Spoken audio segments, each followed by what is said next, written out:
చూడొచ్చు మనం విజువల్స్ లో చూస్తున్నాము. డాక్టర్ కేఏ పాల్ ఇక్కడ రాజమండ్రి ప్రభుత్వ ఆసుపత్రికి ఇక్కడ ఉన్న దృశ్యాలను కూడా మనం విజువల్స్ లో చూడొచ్చు. ప్రస్తుతం అయితే కనుక పాస్టర్ పగడాల పార్థివ దేవాన్ని రాజమండ్రి నుంచి హైదరాబాద్ కి తరలించినప్పటికీ కూడా రాజమండ్రి ప్రభుత్వ ఆసుపత్రి దగ్గర తీవ్ర ఉద్రిక్త వాతావరణం నెలకొందని చెప్పవచ్చు. ఇక్కడ కేఏ పాల్ కూడా ఇక్కడ మాట్లాడడం జరిగింది. ఎట్టి పరిస్థితుల్లోనే మనం ఇప్పటివరకు కూడా క్రైస్తవులు పాస్టర్లతో కూడా మాట్లాడడం జరిగింది. ఎట్టి పరిస్థితుల్లోని ఇది ముమ్మాటికి వచ్చే రాష్ట్ర ప్రభుత్వం దీన్ని సీరియస్ గా స్పందించాలి, దీనిపై విచారణ జరిగించాలని కూడా చెప్తున్నారు. మనం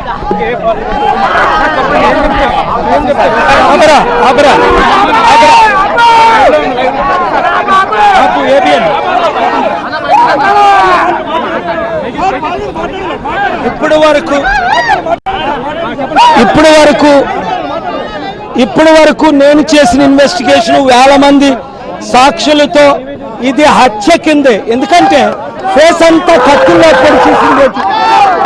యాక్సిడెంట్ అంటే బుర్ర పగిలిపోద్ది. ఇన్ని 10-20 స్పాట్లలో యాక్సిడెంట్ ఏంటి?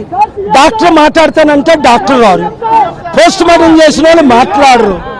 ఇది కేవలం హత్య అని అందరికీ తెలిసిపోయింది. కనుక న్యాయం చేయాలి చంద్రబాబు నాయుడు గారు, లేదా దేవుని కోపానికి డాక్టర్లు అవ్వచ్చు, నర్సులు అవ్వచ్చు, పొలిటికల్ లీడర్స్ అవ్వచ్చు, దేవుని కోపానికి గురవుతారు.